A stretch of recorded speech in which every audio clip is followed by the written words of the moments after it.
Imagine this. You can live a healthy, vital, energetic life well past the age of 100.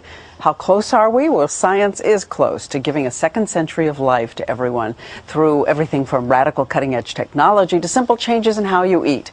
And Dr. Mehmet Oz, the Oprah Show health expert, is going to be doing a full episode with her on this revolutionary topic tomorrow. But he sat with us right here and is giving us a sneak peek.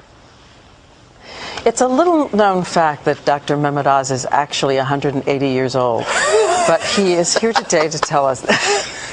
Hello. How are you? Okay, let's get started. Are you saying we're actually looking at the possibility that 99 is the new 50? It is a true, and in fact, what we're really talking about is this whole concept of extreme longevity. Okay, what do we know for sure today that we can do? Well, first of all, we know there's a chemical called sirtuin that tells the body to live longer. Now, what's the best mechanism?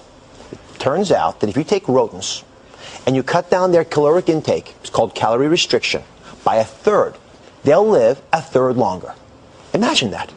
And humans who are doing calorie restriction, when they're studied, show a rejuvenation of their arteries, of their hearts. They actually begin to behave like they're younger than they really are. Okay, talk to us calories then. What does that mean to cut for a human? How many calories can you have a day and how many should you cut back? Well, most of us can't cut a third of our calories. That's impossible. But the good news is that you can cut 15% of your calories out and you can still get most of the benefits. So I did a little experiment with you, Diane. Yes. Right? As beautiful and as suave and youthful as you are, I figured you're doing something right. So I thought you're probably taking in about 2,000 calories a day. So if I cut 15% of that out, and if you look at the table next to you, this is an example of what calorie restriction would look like for you.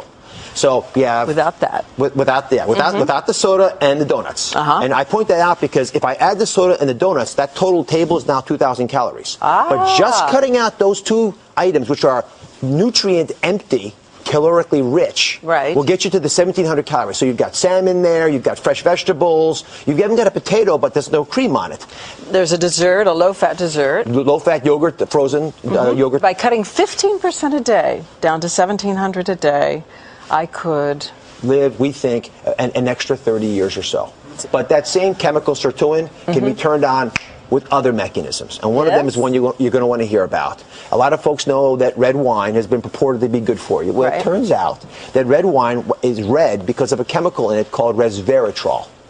And so one of the ways that we think red wines benefit health is by turning on that same anti-aging chemical. Oh, really? But how much? Because we keep hearing the conflicting studies that if you drink more than 7, 8, 9, 10 glasses of wine a week, you're at increased risk for some cancers, women especially. Well, for women, I would not drink more than a glass of wine or any alcohol a day.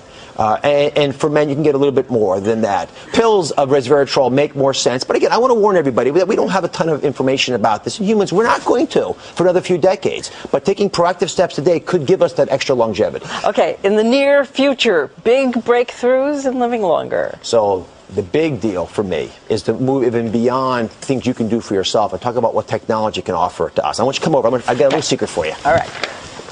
So on this table, we did a little science experiment. And we're talking here about tissue regeneration. So imagine that you're a classic car, right? And a part of you breaks. You don't want to discard the car. What you really want to do is fix the broken parts. So what does that look like to you?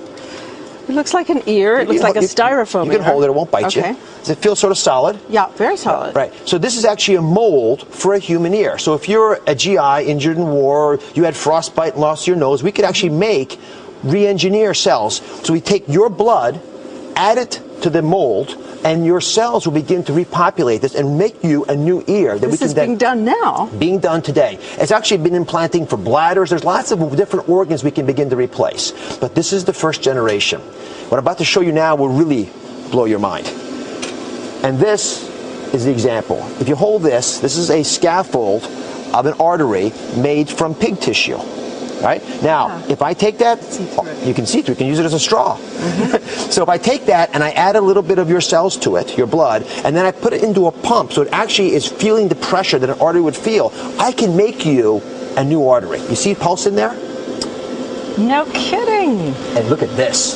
This is the same technique done with a valve. And if you look from up top here, take a look from up top, you can see the valve open and close. Oh, yes. So take this one generation further. I can now begin to take an organ, take the cells of the animal out of it, put your cells into it, and I can grow you a heart.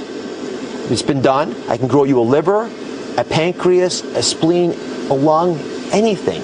And this technology for recreating organs for us is going to give us that booster rocket into the second century of life. So if calorie restriction and new insights about how chemicals like resveratrol could turn on systems for anti-aging in your body fail, and something breaks, you can replace it. Replacement parts when your warranty is getting a little old. And how soon, realistically, before you think a pancreas or something complicated like a liver could be ready for replacement, your own cells? Single-digit years. And that's the big breakthrough. It is increasing so rapidly. When I went down to the Wake Forest Regeneration Lab, which is where all this material came from, it absolutely blew my mind. And the other person's mind that blew actually is Oprah's. Yeah, that's a pig heart that with all the cells taken out of it. Exactly. Yes. So you would take that pig heart and inject some of your own cells. Take my blood, spin it down, put the cells into this, baste it in that chamber that we showed in the video, and it will slowly grow your own organ back. That is incredible. That is, don't y'all think that's incredible? That is To see her just absolutely as fascinated as I was means that this stuff really can capture our imagination. And where our imagination goes, our science will follow. What about replacing a brain? I'm not kidding. Could you grow a brain? You know, go with that beautiful new body? You could probably grow parts of the brain. So, for example, we could cure Parkinson's or memory loss or spinal columns. But, you know, Diane, you are who you are. And I don't know if you want to have a new infrastructure for that. You probably want the software that you've accumulated. All right. Well, you're going to do more with Oprah tomorrow. We've got lots of cool stuff. We're going to do hyperbaric oxygen, infrared sauna baths, lots of cool things about extreme longevity. It is here. It is now.